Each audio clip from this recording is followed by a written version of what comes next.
Hey everybody, so I want to talk about something that's been an ongoing issue in my life. Um, it's definitely not easy to talk about, but we're here, okay? Um, Earlier today, I was playing around with my tarot deck and, just shuffling around, nothing crazy, wasn't even pulling anything like that, literally just playing around with it. And one of the cards of my 52 playing card deck was in between two of the tarot cards as I was playing with the deck, and I didn't even know that this card was missing out of my other deck. And for those of you that don't really keep up with all of this type of stuff, conceptually wise, like, it's the same thing. They say, like, if you lose a crystal that you have and you go to look for it and it's not there, it means that it's not for you right now, but it'll pop up when you need it or when you need to pay attention to it, right? It'll pop back up. So the fact that I didn't even know that this particular card, which was the 7 of clubs, I know a lot of y'all might not know what that means yet, but I will explain it. This particular card was missing out of my regular playing card deck, and it popped up in my tarot deck as I was, like I said, playing around with the tarot deck. I felt like, that was a little, like a little message, a little love note, a little recognition and a personal message down from God. Like, hey, this was going on right now, and this is what you need to be looking at right now. Whether that's just in this moment, today, tomorrow, the rest of the week, the rest of the month, the rest of the year, it don't matter. But this is what I need you to see right now in this moment. So like I said, it was a 7 of clubs, and I did study the playing card deck. Well, it's an ongoing study. You don't ever just stop studying any of the cards. But I did study the playing card deck under a great teacher, and when I learned about the different cards and learning particularly about the 7 of clubs, the 7 of clubs can be seen as a oh my God card, right? When you see that come out, similarly to like the 9 of clubs. So when you see the 7 of clubs, a lot of people will immediately be like, oh my God, it's about to be a bad time, bad stuff is about to happen, I'm about to be so depressed and all of that type of stuff. Now, don't get me wrong, the 7 of clubs does have a very, very low energy. It can be a lot of negative thoughts. It can be depression, like very, very bad depression. A lot of people, like celebrities and stuff like that, that have passed out of nowhere. On top of that, you'll see that this card shows up in their yearly spread in that month or that time period where they might have committed suicide or something like that due to depression, or was battling depression at that time. So the high side, that was just a few of the low sides of it, but the high side of this card, the 7 of clubs, is it's a very, very highly spiritual card, as most 7s are. Even like, y'all go to the casino and you hit the jackpot, right? When you see 777 pop up on the little machine, I don't gamble, so I don't know the correct terms and all that. I don't really go to the casino and stuff like that. But I know that when you see the 777, you didn't hit the jackpot and you didn't want a whole bunch of money, So it's like this great number. And 7 is a great number, So in the cards, 7 of clubs on the high side is a very highly spiritual card. But the key to it so far, what I have seen, read, understood, and experienced personally, is it's really a personal choice on what side of the energy that you want to deal with. that you want to carry forward or move forward with, right? So it calls for a person to really dig down deep on those things or thing that is not really doing them justice mentally. So basically mental patterns, thought patterns, even maybe the way that you communicate, the way that you think about things, the way that you interpret things. Are you open-minded? Are you closed-minded? Are you too fixed, in your approach to things or understanding things, or are you more flexible? It could just be you being too fixed on a particular subject or a particular thing or with a particular person. It doesn't have to be your entire mind, but something within your communication and how you're thinking, and how you go about your communications, how you go about your thoughts and stuff like that needs to be revamped. Something in there is dirty, is stank, is trash, is old. It needs to be pulled up, uprooted, thrown in a shredder, grinded up, all that good stuff, and thrown away, so that you can elevate to a higher level of understanding and consciousness, which also elevates your mental, your mind, your thoughts, right? So some background on me, right? In my interpersonal relationships, and this is something that I was just literally sitting here talking to God about and asking for clarity in this, because this is something that I struggle with. In my personal relationships, my intimate relationships, I can have, or I do have, issues with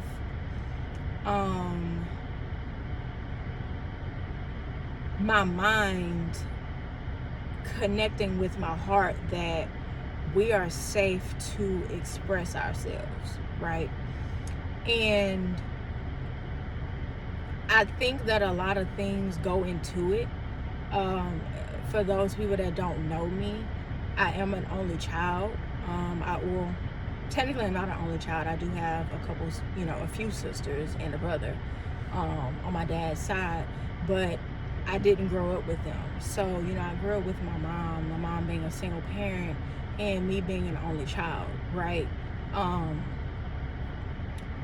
As an only child, and it's so funny because like a lot of people think that it's all fun and games when you're an only child. Like you get everything, you get your way, all that type of stuff, right? And it's like sometimes that is the case. You do get whatever you want because you don't, your parent or your parents don't have to think about splitting the money that they're gonna for leisure, right? They don't have to think about splitting that money between you and your sibling or your other two siblings or however many siblings you have, right? It's not like, oh, we gotta make this stretch because we have multiple children. You just have one child, so you have more to give in a mundane sense when there's just one child that you're responsible for. So it's like, to an extent, yes.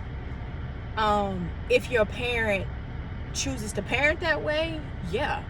You can get a lot of what you want. There is, a lot of leeway and freedom in not having to share things, but there is a lot of downsides to being an only child. You're very lonely. You don't have anybody to talk to. It can also kind of make you, that I've recently understood about myself, it can also kind of make you a little maybe socially awkward in one-on-one relationships, because you typically don't have one-on-one relationships because you don't have siblings. It's just you growing up by yourself. Versus, yeah, you go to school, so you're fine, you're okay, more than in big in bigger groups of people, like, 3, 4, 5, 6, 10 people, whatever it was for you, than you are with just a one-on-one person, right? And I know that sounds crazy, and I know a lot of people won't get that, especially if you're not an only child, right? And even if you are an only child, like, understand that it shows up differently in everybody, right? So it's not like a one size fits all. It's not like that at all.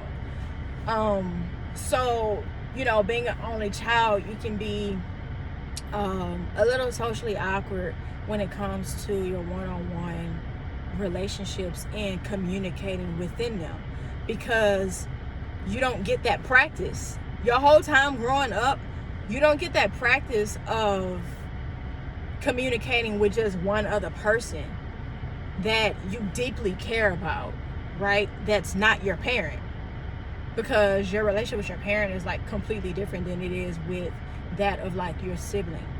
Same thing, like, your partner, right? So it can be a challenge as you get older and you get into relationships and even friendships, not just intimate relationships, right? Just any type of relationships where it's a one-on-one, It's almost like sometimes you don't know how to verbalize what your thoughts are to this person, because that's a muscle that you've never really used. That's a skill that you've never really seen so close to yourself that you can easily do. And so this is something that I struggle with. Growing up, I learned how to be by myself, even though I was very lonely. And even though, like, because I remember, like, my mom used to ask me, like, oh, you want another sibling? When I was, like, young, of course, I'm like, no, I don't want another sibling. I don't want to share my toys and stuff like that, of course. But as I got older, I'm like, man, I wish I had a sibling. Because as things go on in your household, and as things go on just with you, it's like you don't have anybody to talk to. You don't have anybody that you can go to and just say, hey, this is how I'm feeling. And even if it doesn't make sense, even if you don't have all the answers right then and there as you're expressing it, I missed that. And that was something that I really wish that I had. And even more so now as a young adult, I really do wish that I had that, because now I see how I can come off as reclusive even when I feel like I'm not being reclusive, right? Within my intimate relationships with people, not even just my romantic relationship, but just my intimate relationships, period, right?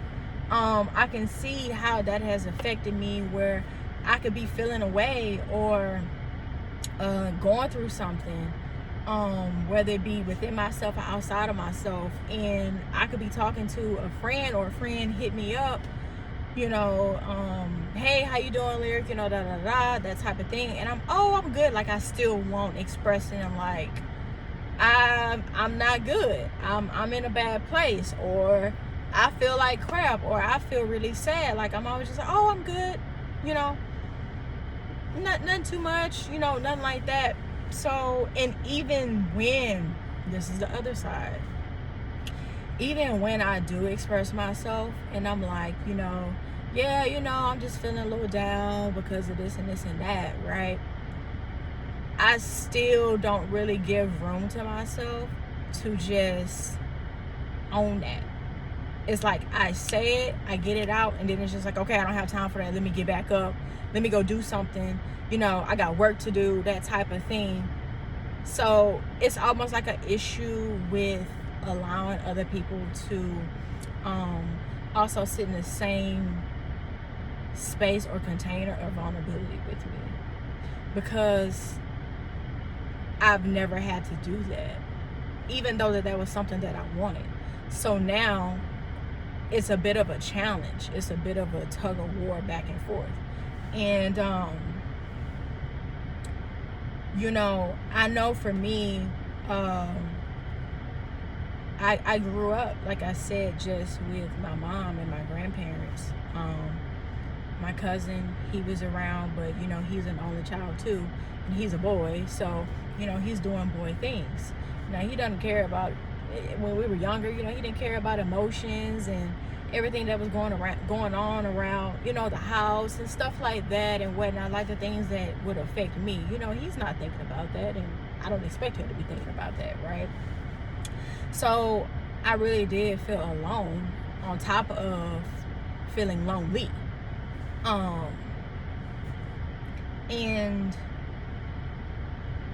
I realized that, like, I still carry that same, I guess, soil from all of those years, right? And so now, as a young adult, it's not like I don't want to talk in my personal relationships. Well, I don't want to say not talk, but be more expressive, and transparent in depth, because I am transparent, but not necessarily to like a super deep degree. I realize that I've carried that from all those years, on top of even just the smallest comments that were made towards me when I was younger, about how I may have been feeling, or things that I thought, or things that I heard, or things that I seen, not those things not being acknowledged, and being belittled or not heard, or demeaned, or even like, you don't know what you're talking about type thing, you're too young to know what you're talking about type thing. And it's like, I've carried that as a young adult. I'm 26, and I can have a lot of fixed energy. I consider myself a very flowy, and flexible person, and adaptable person. I do. But I realize that in my mental process, in my mental thoughts, in my mental health, I'm still fixated based off of things that I experienced growing up, or up until this point. And now, it's like, okay, I want to be a more effective communicator, right? And I want to communicate freely, and not feel like no one wants to hear me, not feel like what I think or what I'm saying or how I feel doesn't matter. To not think that I'm ODing it as I'm talking, or not think that I'm weird or crazy for what I'm saying, or how I'm feeling, or how deep I'm going with whatever it is that I'm feeling, or I'm talking about, or thinking about, because that's also something that I have been told as I've gotten older, like people with friends, exes, like, oh, you just too deep, you so deep, and so even with that, I keep that at the forefront of my mind too when it comes to expressing myself, because it's like, okay, well, I don't want to run anyone off. I don't want to make someone uncomfortable, right? Because my expression is too deep. It's too dark, and I don't mean dark in like a demonic way, but it's heavy, because that's just me. Majority of the time, like, what's going on in my mind is things that need to be changed, things that are transformative. That's how my mind works. How can I fix this? How can I transform this? How can I change this? How can I make this better? Even if it's something with me, as well as stuff that's outside of me. Like, I could be at work, I could just be at home, like, okay, let me see what I can find, that I can fix, that I can change, that I can switch up, that I can make better, that that type of thing. And while, like, that's, I think, is a good asset, because it does kind of make you multifaceted and well-rounded, and like a nice little sense of independence, to take care of yourself. I think that it can also be a little detrimental, because I have to remind myself sometimes, like, you don't always have to fix something. There's not always something wrong, right? And mainly within myself. Because sometimes I can think and feel like, okay, I'm doing something wrong, or if I express this, it's going to cause an issue, because I'm going to be told that, oh, it's too deep, or I'm too deep, or it's too dark, or whatever, or I'm going to say it in the wrong way, and I'm going to get the response that I got when I was younger, right? Because it's not like it's the people that I'm talking to now. It's not them at all. It's me still feeling and thinking and registering those same feelings that I had and that I experienced when I was younger. And when I was younger, as that continued to happen, naturally, I became even more quieter than I already was, because I'm already like a very observant person. I'm definitely a person that is going to observe more than I talk, even though when I get to talking, I talk, right?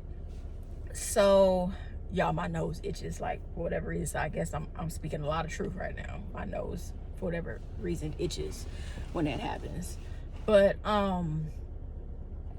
yeah, this is what I've come to realize. And so seeing that 7 of Clubs pop out today, as I was playing around with my other cards, and I was thinking about my mind and thinking about my communication and where it's at now, and and where I want it to be.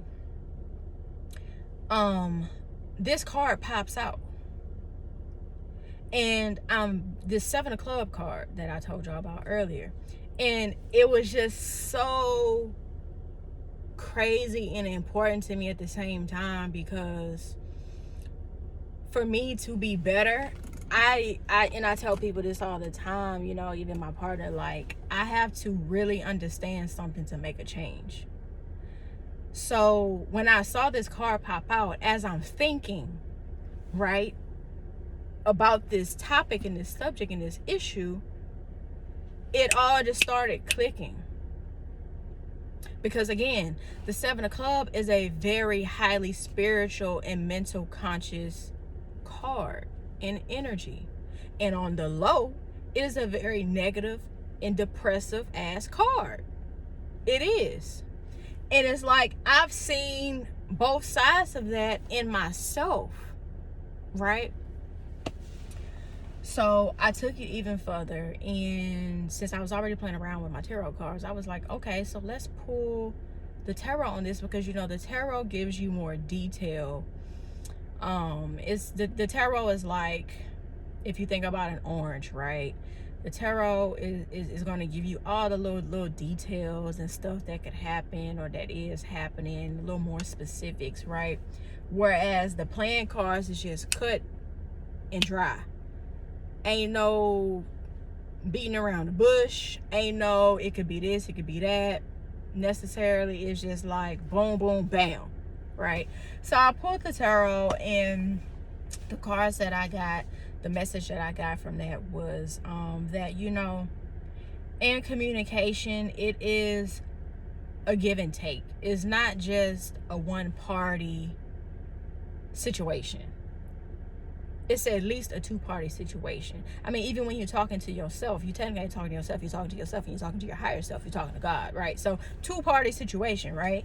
So the message that I got from the tarot cards that I pulled in regards to the Seven of Clubs was that communication is a two-way street, right? It's a give and take. And the things that I need to release around that to mentally and spiritually elevate myself,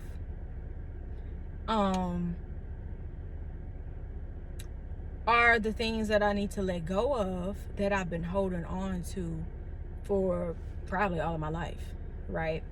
But see, now it's hitting, it's clicking completely different, because it's not like I didn't already know this, but it's those things where it's like, when you see it, you see it. When you hear it, you hear it. When you know, right?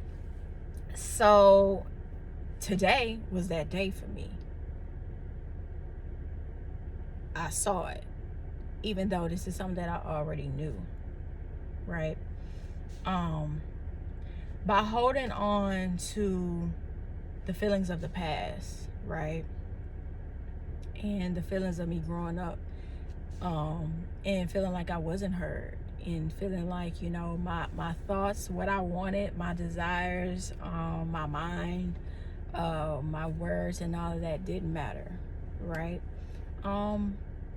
That has to be uprooted, and it has to go, because it does nothing but causes me to victimize myself continuously over and over and over. Like, okay, this is why I'm not expressing myself.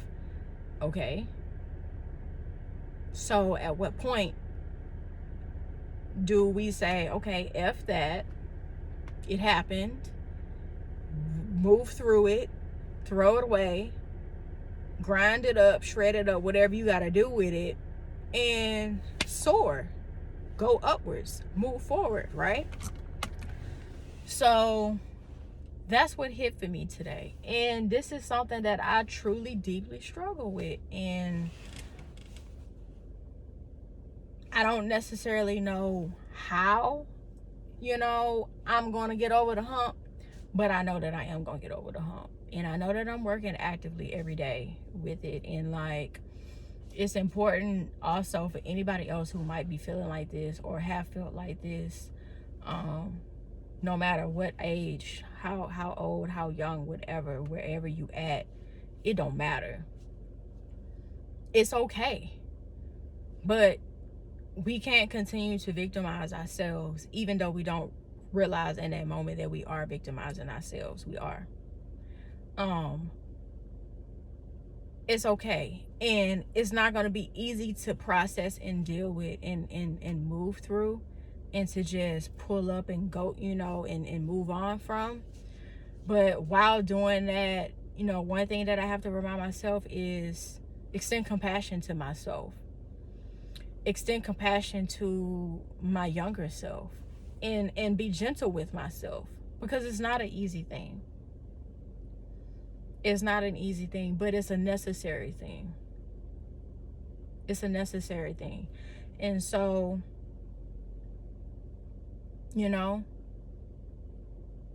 all in all, if you know the cards and you dealing with something like this in any kind of way, conceptually wise, whatever, if you ever happen to be playing around with the cards and you get a Seven of Clubs that comes out, know that it is a fruitful time. It's a fruitful opportunity, a very fruitful opportunity to rise up, to really elevate in a way that you never thought before, that you never imagined before, from things that hold you back mentally, emotionally. That's it. That's it. That's it. But anyway, I'm about to get out of here. I appreciate y'all for listening. And this is my story. Bye.